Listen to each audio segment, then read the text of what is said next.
In Chicago's West Loop, buses are being rerouted around the intersection of Desplain Street and Randolph. This is due to a street blockage. Also, this is true on the south side due to a blockage near 95th and Eggleston. In Waukegan, there's a crash, Macquarie south of Grand. Inbound Kennedy, trip time is now 21 minutes, O'Hare to downtown. Outbound 20. The Eisenhower clocks in at 31 minutes from 390 to the Burn Circle. Outbound 29. Stevenson, 31 minutes, 355 to Lakeshore Drive, outbound 28. Ryan, 16 minutes, 95th to downtown. Biggest trouble spot remains the southbound tri-state. Jammed solid from the Stevenson to Archer, with late running overnight work still blocking two left lanes. That's traffic. I'm Jim Talamonte on AM 560, The Answer. Chicago's Morning Answer continues next. AM 560 Weather Center forecast. Clouds and sunshine today, high 42. 39 officially at O'Hare. Next news at 7 with breaking news as it happens.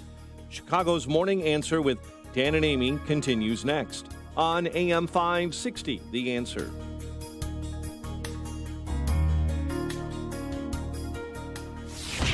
From the Matrix Home Solutions studios, this is Chicago's Morning Answer on AM 560, The Answer. Listen to AM 560, The Answer, online at 560theanswer.com, on the AM 560 mobile app, on your Alexa-powered smart speaker, on TuneIn, iHeart, and radio.com.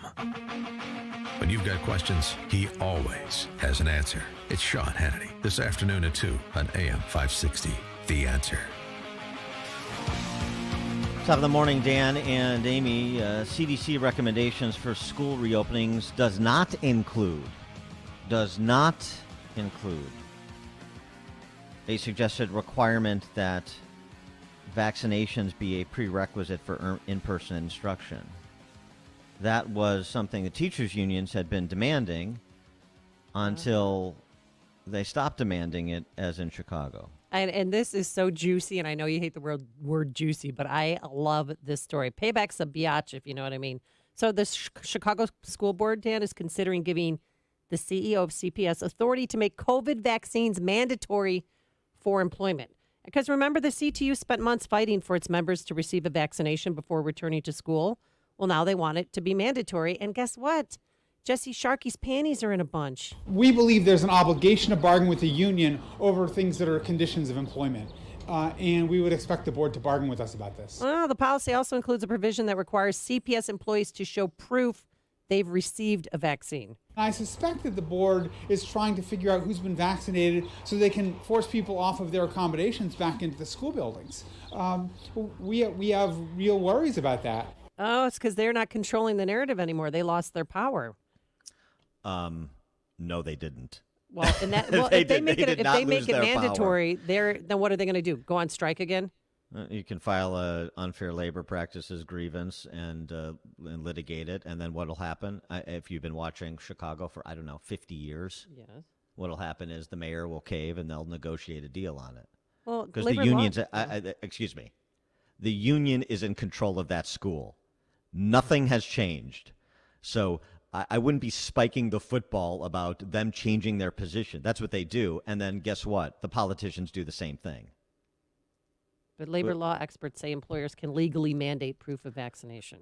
That's fascinating. You and your experts, your unnamed labor law experts. What he's saying is that per the collective bargaining agreement, these are matters that have to be negotiated.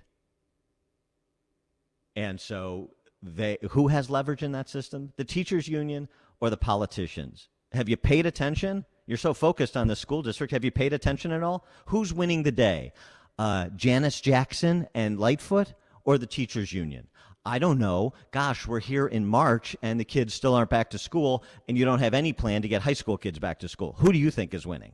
I mean, come on. I know, but it was just the irony of it. Like, oh, well, yes, we're giving you what you want and now you don't want that. Okay. Right. They're all hypocrites. Yeah, they're hypocrites. Yeah.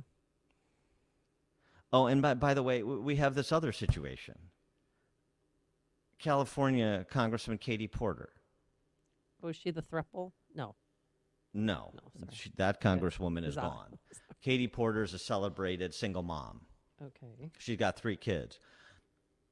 Try to follow this logic. as she was explaining to CNN why the kids need to go back to school, but they can't. Is about what's going to happen when they do all go back to school. And that's where Senator Michael Bennet from Colorado and I have authored a letter to the Department of Education pointing out to them that we can't just put kids back in school as if their learning and social and emotional development has not been severely interrupted. And this problem is particularly acute with regard to math and science education. So it's a workforce issue and a workforce development issue as well. So here's what I understand her position to be. Kids have been damaged by our decision to close the schools and do remote learning, remote instruction, if any instruction whatsoever. They've been damaged developmentally, academically, intellectually, socially, mentally. And disproportionately, they usually had minority children. Right. Yeah, that's true. And so we need to get them back to school, but we can't return them to school until we undo the damage that we did by keeping them out of school. I mean, this is where this is at, and to half the country, and to big cities like Chicago, New York, California, L.A. and California, San Francisco. Katie Porter makes sense. That's what's remarkable. For more on all this, we're pleased to be joined by Dr. Reed Spaulding, contributor to the American Spectator and practicing pathologist. And I note for the record, all opinions expressed are his and not those of his employer. That was read to him by his or provided to him by his med-mal insurer, I have no doubt. Dr. Spaulding, thanks for joining us. Appreciate it. Thanks so much for having me on. It's good to be with you. Let's start with Katie Porter. There's an admission that damage was done to kids as the result of policies supported by politicians like Katie Porter, but you can't return the kids to school until you undo the damage that was done by keeping them out of school. Right. I'm glad you brought that up. I saw that she gave that interview to CNN, and so the question comes to mind, well, so what's the solution? I mean, if you're saying, at least she's admitting that the policies damaged kids, right? For the better part of a year, they've all just kind of been acting like, oh, well, virtual learning's fine, and, kids are resilient. And how many times did you read that in articles about how resilient kids are? They are. But a year later, you're starting to see some real fallout. I mean, a lot of kids have fallen behind academically, socially, emotionally. It's been a big problem. And so at least they're admitting that much. But then the question becomes, well, okay, Katie Porter, what are we going to do? I mean, we can't put them back in school because, taking them out hurt them. So what's the solution? I don't know. We need to build a time machine, apparently, post whenever they say the coast is clear on COVID. Here's the other thing, though, too. And you get I know you wrote recently about the CDC's guidance for reopening schools. The CDC has performed disastrously during this pandemic, as far as I'm concerned, and it continues to, partly because it has TV doctors like Tony Fauci that are ubiquitous. And Fauci the other day saying again that just because you're vaccinated doesn't mean you can do things like go out to eat indoors or go to a movie theater and so on and so forth. Well, there are light touch states like Florida that would dispute that sans vaccination, but that's secondary. It gives those sorts of statements give cover for people to say, well, since we don't know if you can spread after being vaccinated, the default position is to stay in lockdown. Now, Tony Fauci may say that's not what I'm saying, but you know what? That is the implication of what he's saying, and that's what's taken. Statements like he makes are taken by the teachers' unions and political hacks, and they're used to continue to keep kids out of school and communities in lockdown. Yeah, no, you're right, and it is the good news about that is there is starting to be data now that is coming out that's saying, well, actually, if you're vaccinated, you're not very likely to spread COVID. I mean, that makes sense. That just makes common sense, but there was some hesitance by a lot of medical professionals to just endorse that position, even though that's generally the way it works for vaccines. I mean, you get vaccinated, you're protected, and you can't spread it anymore because you don't really get it, right? Or you don't get it in a level that causes symptoms. But there's been two recent studies, one out of the UK that found among healthcare workers that they vaccinated that like 86-87% could not spread it. Similar study out of Israel that said about 90% of people that were vaccinated could not spread it. And this is also taking into account like asymptomatic infections too, not just the symptomatics. If you're talking about symptomatic infection, the number's much higher. It's higher than 95%. So I think there's a desire from some people in media, these celebrity doctors or whatever you want to call them in media, to really just completely cover their tail, and they want 100%, guarantee that a vaccinated person won't pass. Well, that doesn't exist. I mean, that's not how medicine works. Nothing's 100%. Nothing. And Well, our society. And sorry to interrupt, but I mean the evidence too. The journal Pediatrics, this Duke University-led study, just this month, finding that within school infections were extremely rare when students and staff started going back to school. And other detailed contact tracing efforts found the same thing. Kids and staff really don't spread the virus at school. Well, if anything, the teacher would give it to the student. That's one study that I read, that's a cause of action. Right. That's a problem more than student. There's not one report of student to teacher transmission. Yeah, I mean, it is exceedingly rare that schools would be the driver of this pandemic. I mean, that's been widely accepted for months now. I mean, even Fauci admitted as much. It's been 2 or 3 months. You're right. The American Academy of Pediatrics, they have been putting out guidelines for how to get kids back in schools and promoting that kids do need to be in school. Shocker. They've been putting out this stuff since May. Almost, it's been 10 months. And so these CDC guidelines that you see, a lot of it echoes what schools have already been doing. But it's good to, I guess, have it in a formal format from the CDC.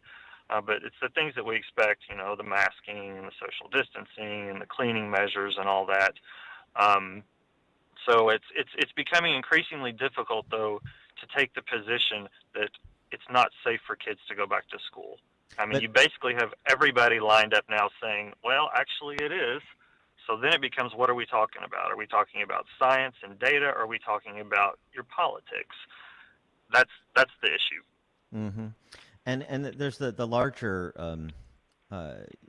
issue of fatality and what we understand about it now as vaccines are being deployed and so forth. And this was this piece over the weekend by Marty Macri from Johns Hopkins, where looking at what we know in terms of what we're starting to come into even clearer focus than has been previously, the combination of vaccinations, which were about 15% of the population, plus those with natural immunity, plus those who've been infected and survived, puts the COVID fatality rate at about 0.15%, which is about the seasonal flu. And the need to rinse and repeat that data the same way that, for example, the teachers union continue to parrot their propaganda so as to create fear and maintain control of schools.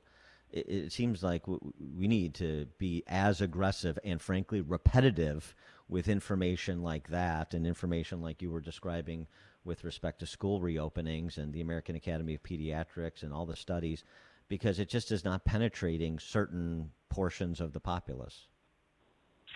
Right, and I don't know that maybe some parts of it never will, but you're right. We do have to really have an honest accounting of all of this situation when it's over, and let's find out when this is over. What was the actual fatality rate? It certainly wasn't this 3 or 4% stuff that they sold us that started all of this, right? I mean, that's clear. But what actually is it? We really will have to have an honest accounting of the data, and you're starting to see that. You can look at the New York Times. They actually have this really nice little tool where it shows you the most up-to-date case count and death count per state. I mean, it's partly because they're into the fear business, right? So they like to give you the latest stats or whatever. But it's proving the point. I was just playing around with it that the different states, that had different strategies are coming out at about the same level this spring. If you compare California and Florida, completely different strategies. California, life has been hell for the past year in most places. Florida, for the most part, it's normal for months and months now. And their average, their 7-day average fatality is the same when you adjust for population. It's literally almost identical. I mean, doesn't that say something? Does that not mean anything to people that are still taking this position that the lockdowns were necessary and that kids can't go to school and all this and that? It's just nonsense. It's not true. It's false. You're a medical doctor and a practicing pathologist. How do you think your profession has performed throughout? Well, I think like anything, there's been some good performing docs and there's been some bad performing docs. I think it depends on where you come from. If you're an infectious disease doctor and you're seeing patients in the hospital every day, you see these patients on the ventilator. You see them crash, you see them die, you have to talk to their families. So, you'll have a different perspective of how cautious people need to be than if you're someone who's like me that's maybe seeing other negative aspects of locking down, like people not going to their appointments, missing their cancer screenings, having, X, Y, and Z fallout effects from this. I think, it's hard to judge the profession as a whole.